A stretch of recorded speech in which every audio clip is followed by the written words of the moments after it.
الصلاة والسلام عليك يا رسول الله وعلى آلك وأصحابك يا حبيب الله. الصلاة والسلام عليك يا نبي الله وعلى آلك وأصحابك يا نور الله.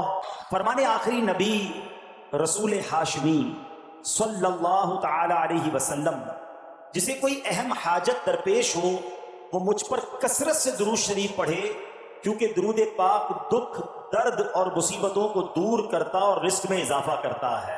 تو جب بھی کوئی مشکل آئے، پریشانی آئے، تکلیف آئے، ٹینشن آ جائے، تو اس کا بار بار اظہار کرنے سے ٹینشن دور نہیں ہو جاتا. شاعر کہتے ہیں نا کہ دکھوں نے تم کو جو گھیرا ہو تو درود پڑھو، دکھوں نے تم کو جو گھیرا ہو تو درود پڑھو، جو حاضری کی تمنا ہو تو درود پڑھو.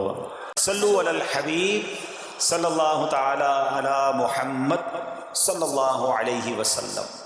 آج میں آپ کو اللہ کے ایک نبی کا واقعہ سنانا چاہتا ہوں. یہ واقعہ قرآن مجید میں بہت تفصیل کے ساتھ موجود ہے، اور یہ واقعہ ایسا ہے کہ میں ان نبی علیہ الصلوۃ والسلام کے عمل کا نام لوں تو نبی علیہ الصلوۃ والسلام کا نام آپ کے ذہن میں خود ہی آ جائے گا. یعنی انہوں نے وہ عمل ایسا کیا کہ اب ان کے نام کے ساتھ وہ عمل ایک خاص ٹیگ بن گیا ہے. اور اگر میں اب عمل بتاتا ہوں، نام آپ خود بتائیں گے. اور ان کا عمل تھا کہ ان کے اندر کمال صبر تھا. اب یہ صبر کرنے والے نبی کون ہیں؟ صبر ایوب علیہ السلام. مشہور ہے دنیا میں کہ ایوب علیہ السلام کا جو صبر ہے وہ ضرب المثل بن گیا، وہ ایگزامپل بن گیا. صبر تو بہت سارے لوگوں نے دنیا میں کیا، مصیبتیں تو بہت سارے اللہ والوں پر آئیں، مگر حضرت ایوب علیہ الصلوۃ والسلام کو اس قدر کمال کا صبر جو ان کا تھا وہ کیا واقعہ ہے. تو آج مشکلیں ہیں، پریشانیاں ہیں، ٹینشن ہیں. لوگ جب پریشان ہوتے ہیں تو صبر کا دامن تھامنے کی بجائے نارملی بے صبری، شکوے اور شکایات کی طرف جاتے ہیں. تو زندگی میں جب بھی کوئی معاملہ آئے نا، ہمیں اللہ کے کلام کی طرف رجوع کرنا چاہیے، اللہ والوں کی سیرت کی طرف رجوع کرنا چاہیے. اور رب کریم کے جو منتخب ترین بندے ہیں، دنیا کے افضل ترین جو افراد ہیں، وہ انبیاء کرام علیہ الصلوۃ والسلام ہیں. تو ہمیں جب بھی کوئی پرابلم آئے، جب بھی کوئی مسئلہ درپیش ہو، پہلے دیکھیں اللہ والوں نے اس موقع پر کیا کیا تھا، قرآن کیا کہتا ہے، حدیث کیا کہتی ہے، تو پھر زندگی میں چیزیں آسان ہو جاتی ہیں. تو حضرت ایوب علیہ الصلوۃ والسلام کی سیرت کے بارے میں جانتے ہیں کہ آپ حضرت اسحاق علیہ الصلوۃ والسلام کی اولاد میں سے ہیں، اور ان کی والدہ حضرت لوط علیہ الصلوۃ والسلام کے خاندان سے ہیں. اللہ تعالیٰ نے آپ کو ہر طرح کی نعمت سے نوازا تھا. آپ حسن و صورت والے بھی تھے، یعنی آپ کو اللہ پاک نے بہت خوبصورت بھی بنایا تھا، اور اللہ کریم نے مال بھی بہت دیا، اولاد میں بھی کثرت دی. ویل آف لائف تھی، خوبصورتی بھی ہے، مال بھی ہے، اولاد بھی ہے.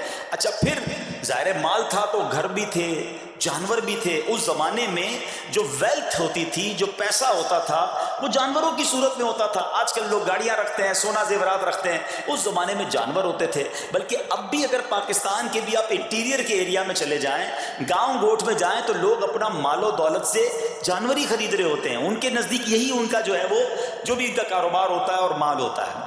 اب آپ پر امتحان آیا، آزمائش آئی. اور وہ آزمائش کیسے آئی کہ پہلے آپ کا مکان گرا، اور خاندان کے جتنے افراد تھے اور آپ کے بیٹے تھے، جتنے بھی آپ کے بیٹے تھے نا، وہ سب اس مکان کے تلے دب کر انتقال کر گئے. اللہ اکبر.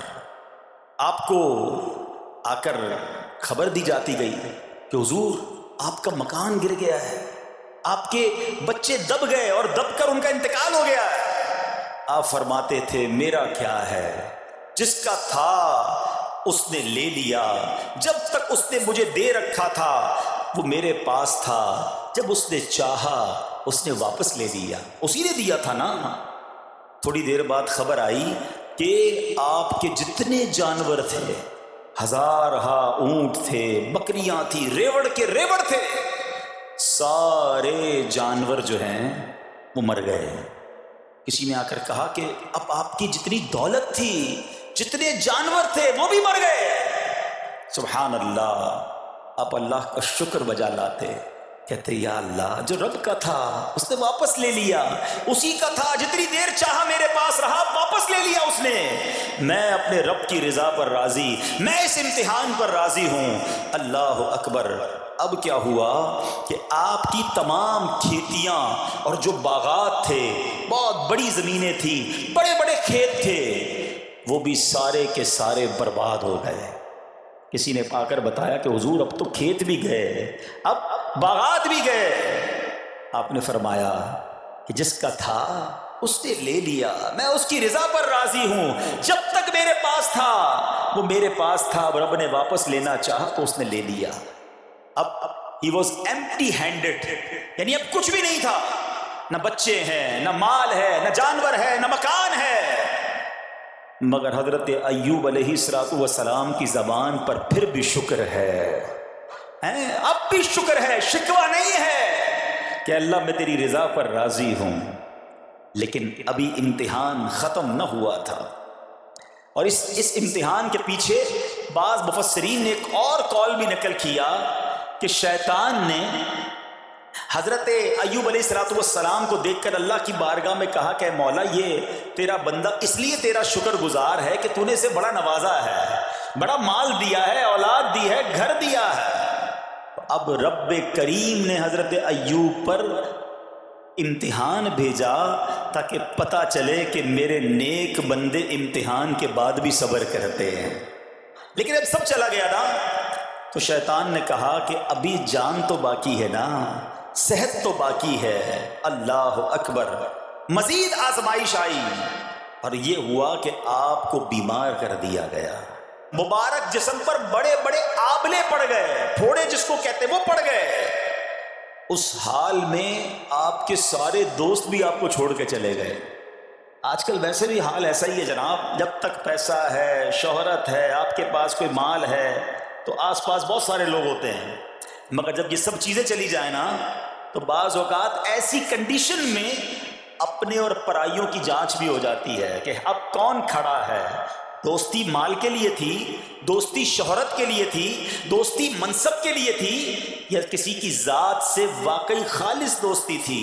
اب کیا ہوا، آپ کے سارے رشتہ دار، سارے دوست بھی دور چلے گئے، سوائے آپ کی فرما بردار زوجہ تھی جن کا نام تھا رحمت بن افراہیم، اور یہ حضرت یوسف علیہ السلام کی پوتی بھی تھی، اللہ کے نبی کی آل سے تھی، وہ آپ کی خدمت کرتی رہیں۔ اب جسم پر پھوڑے ہیں، آبلے ہیں، ایک بیوی ہے، نہ پیسہ ہے، نہ مال ہے، نہ بچے ہیں، واٹ ایور جو تھا سب ختم، مگر زبان ہے کہ اس پر پھر بھی اللہ کا ذکر جاری ہے، پھر بھی شکر جاری ہے، پھر بھی صبر ہے۔ بات کرنا آسان ہے جناب، مشکل آئے اور صبر کرے بندہ، اصل امتحان یہ ہے۔ زباں پر شکوائے رنجو علم لایا نہیں کرتے، زباں پر شکوائے رنجو علم لایا نہیں کرتے، نبی کے نام لیوا غم سے گھبرایا نہیں کرتے۔ ہم میں سے کسی پر ایسی آزمائش نہیں آئی نا، چھوٹی موٹی آزمائشیں تو آتی رہیں گی۔ ایک بات یاد رکھنا، یہ زندگی کی جو گاڑی ہے نا، یہ مسائل کے پہیوں پر ہی چلتی ہے۔ ہمیں بعض اوقات کسی کی گاڑی، کسی کا مکان، کسی کا خوبصورت چہرہ، کسی کی مسکراہٹ دیکھ کر لگتا ہے یار یہ تو دنیا کا سب سے سخی آدمی ہے۔ ایسا نہیں، تو یہ نہ سمجھے کہ سارا جہان جناب سخی ہے اور میں اکیلا دکھی ہوں، ایسا نہیں ہوتا، بلکہ ہر اس جہاں میں تقریباً ہر بندہ ایسا ہوتا ہے جس کے ساتھ کوئی نہ کوئی دکھ لگا ہوا ہوتا ہے، کوئی نہ کوئی پریشانی ہے، کسی کو مال کی پریشانی، کسی کو روزگار کی پریشانی، کسی کو بیماری لگی ہے، کسی کو اور ٹینشن ہے۔ تو یہ کبھی بھی نہ سوچے کہ میں زندگی گزاروں گا اور کوئی ٹینشن نہیں آئے گی، تیار رہو امتحان کے لیے، امتحان ضرور آنا۔ اب کمال یہ ہے کہ اس امتحان میں پاس کون ہوتا ہے۔ حضرت ابراہیم پر امتحان آیا، زبان پر صبر ہے، شکر ہے، شکوہ نہیں ہے۔ اب کیا ہوا کہ آپ کا سال ہاں سال تک یہ محال رہا، یہ 2-4 مہینے کا پرابلم نہیں تھا، کئی سال تک آپ بیمار رہے۔ آپ کی زوجہ جو ہے وہ خدمت کرتی رہی۔ اچھا یہاں ایک غلط فہمی دور کر دوں کہ کچھ لوگ یہ کہتے ہیں، یہ کتابوں میں پتہ نہیں کچھ کتابوں میں لکھ دیا گیا کہ حضرت ایوب علیہ السلام کو معاذ اللہ کوڑ کی بیماری ہو گئی تھی۔ ایسا بالکل نہیں تھا، کوڑ کی بیماری نہیں ہوئی تھی، بلکہ نہ کوڑ ہوا نہ جزام ہوا، آپ کو جسم پر پھوڑے پھنسیاں جن کو کہتے ہیں آبلے نکل آئے تھے.